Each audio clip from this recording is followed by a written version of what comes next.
저희가 진돗개도 계속 꾸준히 취재를 하고 있습니다. 진돗개가 주민들이 선물했던 것으로 원래는 알려졌었는데 알고 보니 잘 만들어진 기획 상품이었다. 이런 오늘 동아일보 보도가 나왔습니다. 일단은 2013년 박근혜 전 대통령이 삼성동을 떠나면서 진돗개를 주민들에게 선물 받던 장면부터 다시 한번 확인해 보시죠. 강아지 이쁘다. 아주 건강하게 잘 키우겠습니다. 청와대 데리고 가서. 네, 우리 대통령을 잘 지켜주실 겁니다. 이렇게 많이 응원해 주시고 그럼요. 예, 또 힘을 주신 덕분에 제가 더 큰 책임을 다하기 위해서 이렇게 떠나게 됐습니다. 좋은 대통령이 되도록 최선을 다하겠습니다. 5년 후에 아주 밝은 얼굴로 다시 뵙게 되기를 고대하면서 5년 후에 멋있게 큰 박수 받고 돌아오세요. 기다리게요. 네, 최선을 다하겠습니다. 네. 안녕히 계십시오.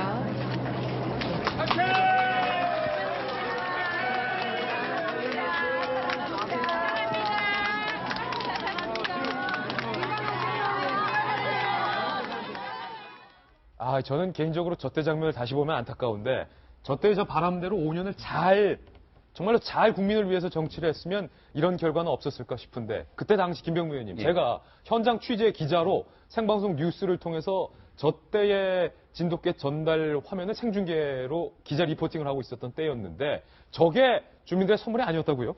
주민들의 선물이 아닌 건 아닙니다. 아닌 건 아니다. 뭐냐면 애당초에 저 장면을 기획했던 게 취임준비위원회에서 기획을 했다는 거예요. 그러니까 취임준비 차원에서는 말 그대로 그 당시 박근혜 대통령이 100%의 대한민국을 꿈꿨기 때문에 떠나는 과정에서 호남 출신 주민이 진돗개 2마리를 선물해주면 참 모양이 예쁘게 나오지 않겠냐고 생각을 했던 것 같습니다. 호남 주민이 또 진도가 저기 아닙니까? 그렇죠. 네. 그러니까 그 진돗개 2마리를 선물해주는 장면을 연출하려고 고민했던 것 같은데 여기서 만약 진짜 문제가 되려면 취임준비위원회가 진돗개까지 다 사갖고서는 연출 장면을 짜서 드렸으면 좀 문제가 될 법한데 진돗개 누가 샀냐? 네. 근데 여기에 대해서 그래도 좀 진정성이 있는 부분은 주민을 먼저 호남 출신 주민을 섭외했다 그래요. A씨를 섭외하고 그 다음에 당신이 진돗개를 정말 좋은 진돗개를 사서 드렸으면 좋겠다라고 얘기를 해서 실제 선물을 샀던 그러니까 진돗개를 구입한 돈도 A씨의 돈으로 구입을 한 거고 주민이 산 건 맞군요. 그 주민이 직접 전달했다는 거죠. 근데 막말 한번 생각을 해보세요. 저게 애당초에 교감이 없었다라면 박근혜 대통령이 청와대로 들어가는데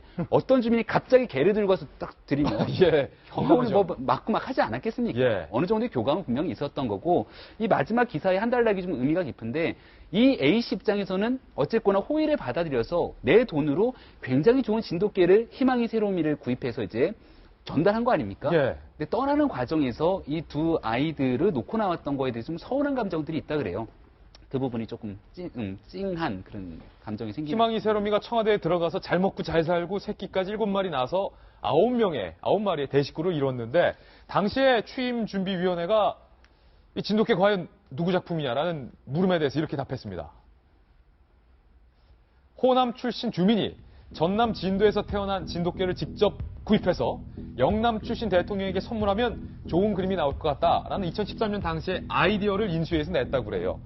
나름 좋은 아이디어 같습니다. 취임준비위원회 관계자가 박 전 대통령은 주민들께서 선물로 주셨다라고 말을 했지만 정확히 말하면 위원회의 부탁을 받아 주민들께서 선물로 주셨다라는 표현이 맞다. 어쨌든 선물로 준 건 맞군요. 이렇게 밝혔고요. 그 진돗개를 구입해서 선물했던 A씨를 동아일보 기자가 만나봤습니다.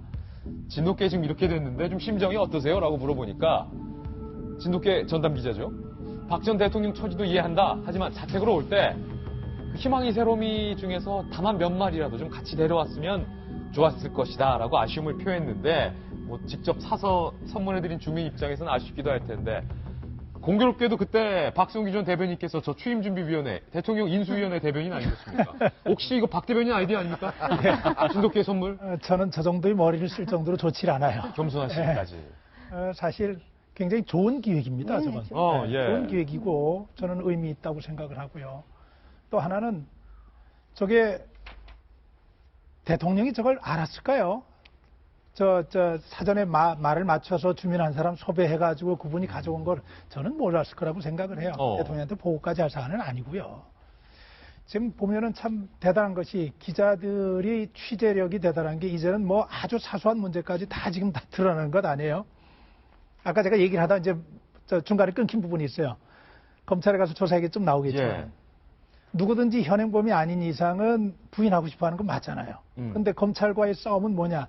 부인하는 것을 부인하지 못하게 하는 증거를 들이밀고 종합을 갖다 미는 거예요. 그러니까 현재 상태로 부인할 것이다 아니다 하는 의미는 없는 것이고 저렇게 작은 문제들까지 다 나오는데 예. 어떤 문제가 다 안 나오겠어요. 지켜봐야죠.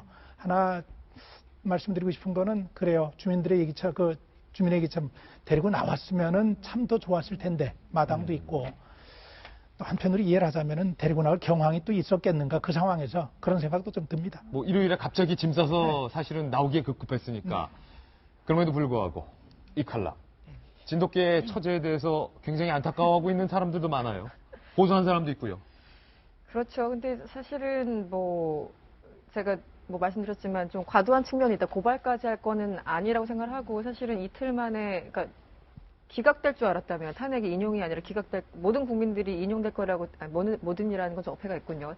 상당수의 국민들이 인용될 거라고 믿고 있는데 청와대는 외딴 섬에 있었던 건지 밑에 사람들도 그렇게 보고를 올리고 본인들도 뭐 기각될 거라고 믿고 일설에 의하면 무슨 케이크까지 준비했다 뭐 이런 얘기까지 나오고 있잖아요. 아, 예. 그런 상황에서 갑자기 인용이 더군다나 만장일치로 되고 그러니까 정말 경황이 없고 소위 말하는 멘붕 상태가 됐을 겁니다. 근데 그 상황에서 강아지까지 챙기기는 좀 어렵지 않았을까. 물론 이제 아주 일상적으로 왜 강아지를 거의 완전 식구처럼 키우는 경우가 굉장히 많잖아요. 그런 경우라면은 그게 어떻게 자연스럽게 잘 가족 챙기듯이 데리고 나왔겠지만 평소에 아주 많은 그렇게 애정을 주지 않았던 그런 상황이라면 잊어버리고 나올 수 있거나 아니면 다른 사람한테 부탁하고 나올 수 있는 그런 좀 상황에 대해서 좀 이해가 필요한 게 아닌가 싶습니다. 예, 청와대 관계자의 전언에 따르면 박근혜 전 대통령이 일요일에 청와대에서 퇴거할 당시 청와대 직원들에게 우리나라 진도의 상징인 진돗개를 잘 돌봐달라라는 말을 했다고요. 부탁을 했다고요. 그래서 5마리, 이 중에 5마리는 일반 국민들에게 추후 분양을 할 예정이다라는 소식까지 보도를 해드리겠습니다.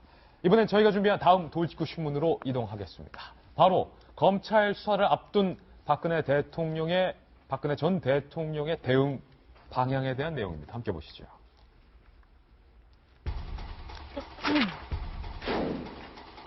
검찰은 청와대랑 자택에 대해서 압수수색 안 하겠다라고 못을 박은 상황. 이것도 논란이 되고 있는데 박근혜 전 대통령이 검찰 조사 때 13가지 혐의에 대해서 모두 부인을 할 것이다 라는 보도가 나왔습니다. 박근혜 전 대통령의 변호인의 이야기부터 좀 들어보겠습니다. 네, 하나하나 한번 짚어보죠. 박 대통령 측 복수의 변호인, 검찰 조사에서 혐의를 전면 부인하겠다 이렇게 말을 했습니다. 삼성 합병을 돕지 않았고 한 푼도 안 받았는데 사실관계가 왜곡이 돼 있다. 특히 이거 뇌물 아니다. 이쪽에 대해서 뇌물에 대해서 박 전 대통령이 강하게 검찰 수사 때 부인을 하겠다. 이런 기류인 것으로 전해지고 있고요. 한편 검찰은 취재진을 향해서 이렇게 말했습니다. 청와대도 압수수색 안 할 거고 삼성동 자택도 압수수색 안 할 거다. 검찰 관계자는 현재 수사가 정점으로 가는 상황에서 본인을 소환하는 상황에서 압수수색은 큰 의미가 없다. 이런 입장입니다. 압수수색 안 하겠다라는 것에 대해서 정치권에서 이런 반응이 나왔는데요. 민주당, 압수수색이 의미 없다는 검찰의 인식에 어이가 없다. 검찰이 증거인멸을 방치하고 눈 감아주겠다는 것 아니냐. 강한 반발이 나왔습니다. 정의당도 마찬가지예요. 검찰의 청와대 압수수색 포기는 제대로 된 수사를 포기하겠다는 거다. 자, 이게 두 가지로 나눠봐야 될 것 같습니다. 첫 번째 검찰의 입장, 수사가 정점으로 향해 가고 있다라고 했잖아요. 그럼 이게 더 벌리지 않는다라는 뜻이죠.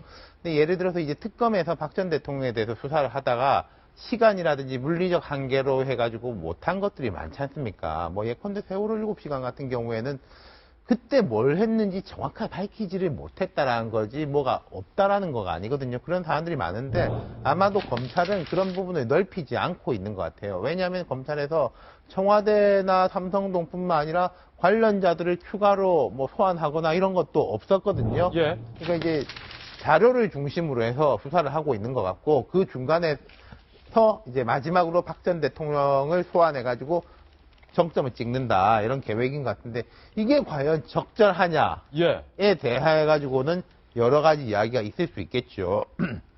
그리고 이런 것을 제대로 안 한다면은 다른 걸 수사하다가 튀어나올 수도 있는 거거든요. 박 전 대통령에 대한 연관성에 대해서 정치권에서는 이제 그런 부분에 대한 지적을 하는 것 같고, 그건 이제 검찰 쪽의 상황이고, 박 전 대통령 쪽의 상황은 아까 정 의원님도 말씀하셨지만은 저는 전면 부인으로 가진 않을 것 같아요. 예를 들어서 시나리오가 두 가지가 있습니다. 엮어도 너무 엮었다. 시간이 흘러도 진실은 밝혀질 것이다. 라고 해가지고 박 전 대통령이 어떤 장기적인 항거, 정치적 상징으로 다시 서가지고 재기, 이런 생각을 한다면은 구속되는 게 나쁘지만 않을 수도 있어요. 탄압당하는. 그럼 저 김평우 변호사 같은 분이 얼마나 더 일어서겠습니까? 지금도 잔다르크인데 더 잔다르크 되는 거죠. 야, 사실 이게 좀 조심스러운 시나리오인데. 그렇죠. 그러면은 내 지금 고통을 받는 것까지 감수하겠다라는 거죠. 그럴 때는 전면 부인일 수 있다라는 겁니다.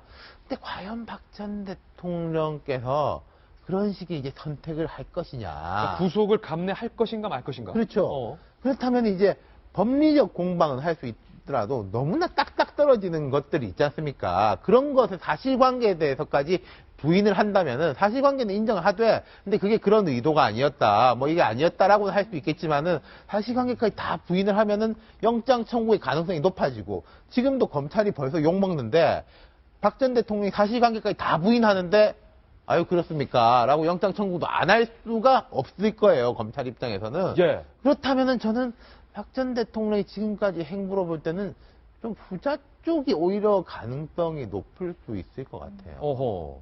저는 기본적으로 압수수색을 안 하겠다고 미리부터 저렇게 얘기를 하는 것 자체가 좀 문제가 있다고 봅니다. 내부적으로 그렇게 정했다고 하더라도 검찰이 저걸 공개적으로 저렇게 얘기를 하는 것이 모르겠습니다. 나중에 또 갑자기 좀 급습할 수도 있을지 모르겠으나, 근데 기본적으로 저는 압수수색을 해야 된다는 이유는 이제 여러 가지가 있죠. 일단 그 안에서 어떤 증거인멸이 일어나고 있는지 모르는 상황이고, 지금 며칠 전부터 대통령 기록물 이제 황교안 대행이 지정해서 넘기고 있는 상황입니다. 그런데 아시겠지만 대통령 같은 경우는 유선 전화 전화보다는 서면 보고를 정말 많이 받았던 분이죠. 그렇기 때문에 그만큼 어떤 정보보다 더 많은 문서나 기록들이 남아있을 거라고 우리는 추정해 볼 수 있는 건데요. 최근에 26대 파쇄기가 지난해부터 올 초까지 들어왔다고 하죠. 그 파쇄기와 지금 엄청나게 쌓여있을 그 서면 보고 내용들과 여러 가지 기록들, 연관성이 과연 없을까 의심해 볼 수 있는 것이고요.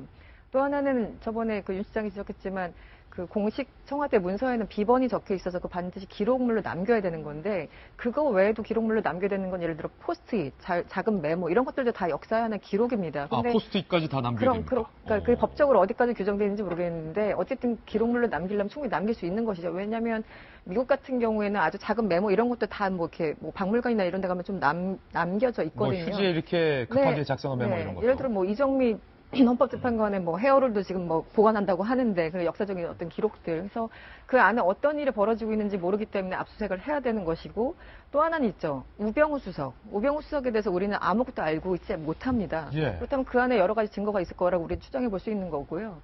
또 하나 단서가 있죠. 왜 안종범 전 수석의 수첩이 지난해에는 17건 나왔다가 지난 2월에 또 한 번 나왔었잖아요. 39건이 무더기로 나왔습니다. 그거 어디 있었습니까? 청와대에 있었죠. 그 수첩. 숨겨놨었죠. 이런 것들을 보면은 어떻게 압수수색을 안 하겠다고 미리 얘기를 할 수 있는지 저는 좀 이해가 안 가는 측면이 있습니다. 박 전 대통령은 차치하더라도 검찰이 역시 또 자기 식구 우병우 수석을 감싸기 위한 건 아니냐, 이런 의혹 제기까지. 박성규 전 대변인. 말씀드린 대로 대통령이 다 혐의를 부인하기는 쉽지 않을 거라고 생각해요. 그래서 검찰 조사 상황을 미리 예단하는 것은 의미가 없다고 보고, 그럼에도 불구하고 검찰에서 압수수색을 하지 않겠다고 한 건 두 가지 의미 있을 것 같아요. 하나는 윤 실장 얘기한 대로 확전하지 않겠다는 의미 있을 수 있고, 확전하지 않겠다. 또 하나는 이미 이제까지 얘기된 모든 것들의 자료를 가지고 박근혜 대통령의 그 혐의를 입증하는데 큰 문제가 없다고 보는 걸 겁니다. 자신감이다. 그러나 그럼에도 불구하고 저는 압수수색은 필요하다고 생각하는 사람이에요. 왜냐하면 이번에 박근혜 대통령 탄핵의 문제가 중요한 것은 단순한 하나의 사건이 아니고 역사의 하나의 기록이거든요. 청와대도 잘못한 부분에 대해서 압수수색 할 수 있다고 하는 전례를 만들어 놓을 필요가 있습니다. 대통령이 잘못할 때 물러날 수 있다고 하는 것을 이번에 보여놨듯이 수사나 결과에 있어서 결정에 있어서 성역이 없다는 걸 보여줄 수 있는 가장 중요한 부분이거든요. 그런 면에서 저는 상징적으로라도 필요하다고 보고, 며칠 전에 제가 드라마를 보다 보니까 집에서 드라마도 보세요? 안 보시고 아내가 보는데 봤어요. 거기 보니까 화면 중에 하나 검사의 선서라고 하는 부분이 나오더라고요. 피고인이라고 하는 드라마에. 거기에 이런 부분이 있는 걸 제가 인상 깊게 봤어요. 마지막 부분인데 처음부터 끝까지 혼신의 힘을 다해서 국민을 섬기고 국가에 봉사할 것을 나의 명예를 거두고 굳게 다짐합니다. 이렇게 되어 있는 검사의 선서가 검사판에 걸려 있더라고요. 확인해 보니까 서초동 중앙지검에도 그 현관에 걸려 있는 것 같아요. 예. 검찰이 이런 나의 명예를 걸고 다짐한다고 하는 이 선서의 기분으로 이 문제를 정리하고 갔으면 좋겠다는 희망을 가집니다. 네, 김병민 의원님. 예. 한 가지 흥미로운 얘기가 검찰 쪽에서 흘러나오고 있는데 박근혜 대통령이 21일에 검찰에 소환돼서 조사를 받는데 그 박 전 대통령 조사실 주변의 조사방에 안종범, 최순실을 포석시켜놨다가 네. 박 전 대통령의 진술을 듣고 그거 맞아, 종범이? 듣고 최순실 이거 맞습니까? 뭐 이게 동시에 좀 확인을 한다. 뭐 이런 얘기 나오고 있어요? 대질 신문하면 제일 깔끔한 건데 사실상 전직 대통령에 대한 예우 차원에서 과거 노무현 전 대통령 같은 경우도 박연차 회장이랑 이 대질하는 걸 하지 않았거든요. 노 대통령도 원치 않았었고, 그러니까 박근혜 전 대통령도 전직 대통령에 대한 예우가 없어졌다고는 하나 차마 이렇게 대질하기는 어렵다라면은 굉장히 좋은 아이디어인 것 같아요. 대통령을 신문하고 조사하는 방이 있으면 바로 옆방에다가 제일 핵심적인 증인들이 있는데 하나하나씩 다 데려다 놓는다는 예. 겁니다. 그리고 여기에 대해서 카메라로 즉시 대통령이 하고 있는 얘기들에 대해서 검사들이 다 확인할 수 있는 건데 이게 기존에 했던 증인들이 했던 증언들과 기존의 피의자들의 증언과 일치되지 않는 상황이 있으면 바로바로 물어보고 할 수 있다라는 거죠. 왜냐하면 박 전 대통령을 두 번, 세 번 부르기가 쉽지 않은 상황이기 때문에. 근데 저는 여기에 대해서 검찰이 사실 박 전 대통령에 대한 혐의를 입증하는데 조금 어려움은 있을 거라고 생각이 되는 게요. 기본적으로 이 사건의 핵심적인 제일 첫 번째 문제 뇌물죄잖아요. 근데 이재용 부회장 같은 경우가 전적으로 뇌물죄를 인정할 수 있지 않는 상황입니다. 예. 그런 상황에서 박근혜 전 대통령도 나는 어쨌거나 삼성의 합병에 도움을 주지 않았다라고 이재용 부회장의 내용과 일치하는 얘기를 할 확률이 높아요. 이걸 깨는 과정이 좀 쉽지 않을 거고, 다만 그럼 이재용 부회장 입장에서는 본인은 강요에 의해 갖고 돈을 냈다는 거잖아요. 그럼 박 전 대통령은 강요에 대해서 이 논리를 깨줘야 되는데 이 논리에 대해서 입증할 수 있는 사람이 안종범 전 수석 같은 사람 아니겠습니까? 결국 박근혜 전 대통령의 지시사항을 얼마나 박근혜 전 대통령이 이런 문제들이 일어날 걸 알면서 지시를 했는 건지, 아니면 박 전 대통령이 여지까지 얘기했던 것처럼 이 모든 것들은 통치권의 일환으로 선의로 한 것인지를 얘기하는 부분들이 생길 건데, 현재까지 나와 있는 밑에 있는 그 사람들, 안종범 전 수석, 김기춘 전 실장, 블랙리스트 사건입니다만은 이 밑에 있는 참모진들이 박근혜 전 대통령이 지시사항을 한 적이 없다라고 지금 이야기를 한다는 거예요. 예. 안종범 수석은 약간 예외이긴 합니다만은. 따라서 만약 이런 부분들에 대해서 밑에 있는 참모진들이 끝까지 이거는 박 전 대통령이 그런 방식으로 지시한 적이 없습니다라고 얘기하면은 검찰이 이러한 내용들에 대한 혐의를 어떻게 이끌어낼 건지에 대한 추가적인 증거를 확보한다던가 굉장히 좀 어려움이 있지 않을까라는 생각도 듭니다. 예. 안종범 전 수석이 검찰 내에서 별명이 있다고요. 워킹 에비던스, 걸어다니는 증거다.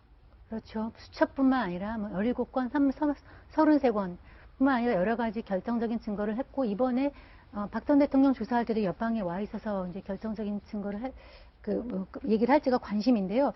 저는 지금 얘기한 대로 이재용 뇌물죄 그를 확인하는 여부에 검찰의 실력이 달랐다고 생각합니다. 사실 어떻게 나올지 모르는데 박 대통령 측에서는 늘 한 얘기가 있지 않습니까? 한 푼도 받은 적이 없다.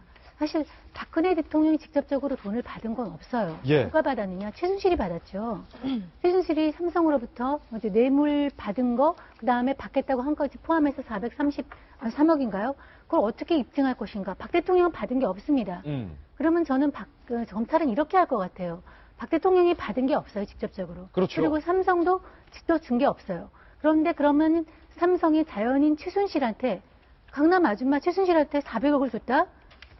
그래서 어디 사는 누구한테 안 주죠. 박 대통령을 보고 준 거 아니겠습니까? 그거를 증명하는데 굉장히 수사력을 집중할 것 같아요. 쉽게 말해서 박근혜 전 대통령하고 최순실이 어떻게 경제적인 공동체를 이루었던가, 의사결정을 같이 했던가를 갖다가 증명하는데 많은 수사력을 집중할 것 같아서 아마 박 대통령 측도 그것이 아니다라는 걸 하는데 많은 어떤 자료를 모으고 하지 않을까. 예. 그거에 경제 공동체 입증 여부에 이번 수사의 성공 여부가 달려있다고 생각합니다. 그게 사실 법적으로 경제 공동체다. 라는 것을 입증하는 것이 쉽지는 않다고 해요. 박근혜 전 대통령이 일단 직접적인 돈을 받지는 않았고, 그런데 돈을 건넨 기업들도 직접 준 뇌물이 아니다라고 부인하고 있는 상황에서 과연 검찰이 어떤 수사 결과를 이끌어낼지 조금 더 지켜보겠습니다.